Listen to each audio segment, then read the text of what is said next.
You know, from the car you're driving to the factory floor, there's this hidden network that's basically the central nervous system for all sorts of modern machines. It's called CANBus, and it really is the unsung hero of so many control systems. So let's dive in and break down exactly how this powerful protocol works, from the electrical signals all the way to some real-world troubleshooting. We're going to start with the why. What problem made someone invent this thing in the first place?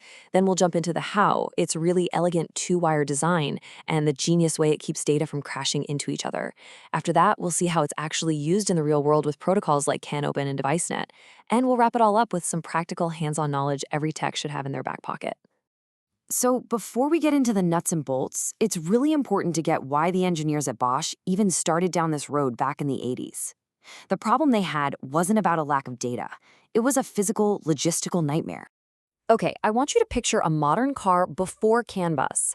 Every single sensor, every little motor, every switch, they all needed their own dedicated wire running all the way back to a controller. This created these massive, heavy, incredibly complicated bundles of wires. They were a nightmare to manufacture, even worse to install, and trying to find a problem in one? Forget about it. Something had to give. And the solution they came up with was just brilliant. Instead of that tangled web of wires, CAN introduced a simple, super robust two-wire system that every device, or node as we call them, could just tap into. So how does this actually work at the most basic level? Let's look at the physical layer.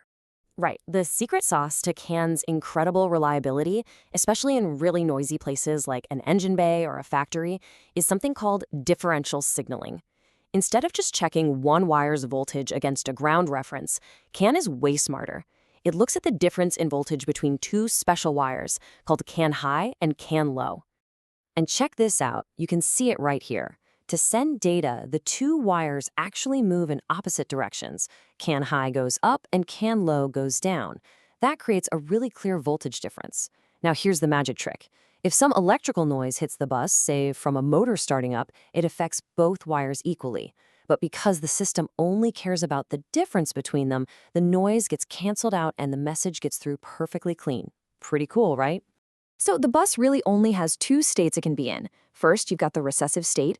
Think of this as the bus being quiet or idle. This represents a logical 1. Then you have the dominant state. This is when a node is actively talking, creating that voltage difference we just saw, and it represents a logical 0. Now, here is the most important part to remember. The dominant 0 is an active, powerful signal. It will always, always overpower a passive, recessive 1. That little fact is the key to basically everything that makes CAN work.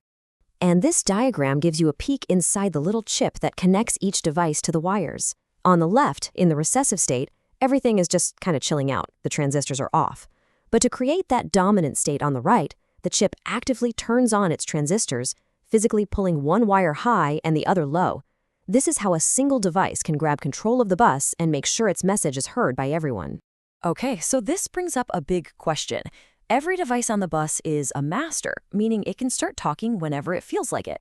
With dozens of these things on the same two wires, how on earth do you stop it from becoming total chaos, with everyone shouting at once? Well, this is where CAN's most clever feature comes into play: arbitration. Instead of some complicated system where devices have to ask for permission to talk, CAN uses this amazing process called non-destructive bitwise arbitration. It basically means multiple devices can start talking at the exact same moment. But, and this is the genius part, through this clever process, the single most important message automatically wins out and continues on completely unharmed. The other messages just politely stop and wait. No data is ever lost or scrambled in a collision. So here's how it works. Every message starts with an ID number, and that ID also sets the message's priority. The lower the number, the more important the message. As each device sends its ID out, bit by bit, it's also listening to the bus. Now remember how a dominant 0 always beats a recessive 1? Well, if a device tries to send a 1, but it hears a 0 on the bus, it knows instantly that a more important message is being sent. So it just stops talking right away and waits for its next chance. And this isn't just theory. This scope capture shows it happening in the real world. You can see a couple of nodes start to talk at the same time, but right at that point the arrow is pointing to, node C sent out a dominant 0, while the others were trying to send a recessive 1. The other nodes heard it, knew they lost, and immediately backed off. And look at that. Node C's message just keeps on going without a single glitch. It's an unbelievably efficient system. All right, so we've got this fantastic, reliable way to move zeros and ones around. But what do those zeros and ones actually mean? A 1 from a temperature sensor is very different from a 1 telling a motor to turn on. CAN itself doesn't define that. That's the job of higher-level protocols that are built on top of CAN. To get a little technical for a second, CAN only handles the first 2 layers of the OSI model, the physical and data link layers. Think of it like the Postal Service.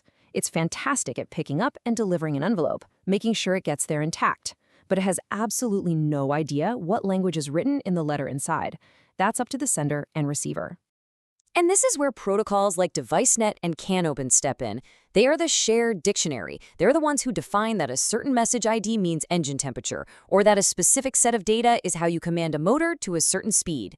This is what allows you to buy a sensor from one company and a controller from another, hook them up to the same CANBus, and have them work together perfectly.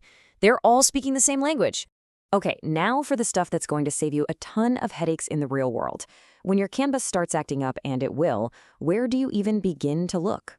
Well, more often than not, the problem is in the physical layer, and there is one culprit that shows up again and again.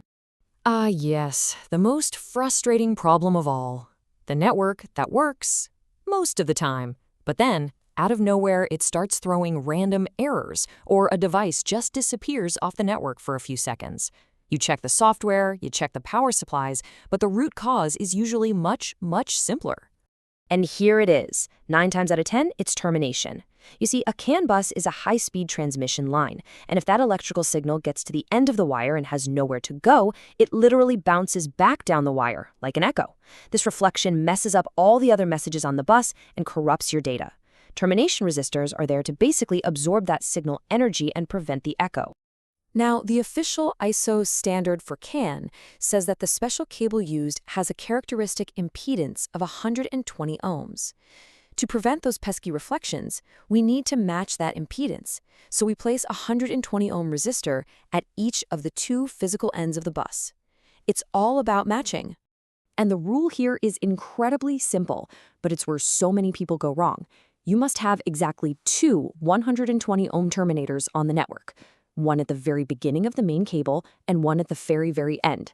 Not 3, not 1, and never, ever in the middle. Just 2, at the ends.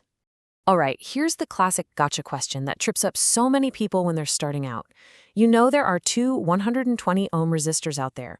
So why, when you put your multimeter on the bus, does it read a totally different number? Let's clear this up once and for all. The answer is just basic electronics. When you measure the resistance between CAN high and CAN low, with the power turned off of course, your meter sees those 2 120 ohm resistors in parallel. And as you probably remember, 2 120 ohm resistors in parallel gives you a total resistance of 60 ohms. So this table is your golden ticket. If you measure around 60 ohms, your termination is perfect. If you see 120, you're missing 1 resistor. Anything else, and you've got a bigger issue to track down. And finally, here are the top mistakes to watch out for. A lot of devices have built-in termination switches, and it's really tempting to just turn them all on. Don't do it. You'll overload the bus. Also, don't try to cheat by putting a single 60 ohm resistor in the middle. It doesn't work that way. Keep your stub lines, the little drop-down cables to each device, as short as you possibly can. And please, remember to power everything off before you measure that resistance. Lastly, don't ever think termination doesn't matter at low speeds. It absolutely does. A properly terminated network is a happy network, period.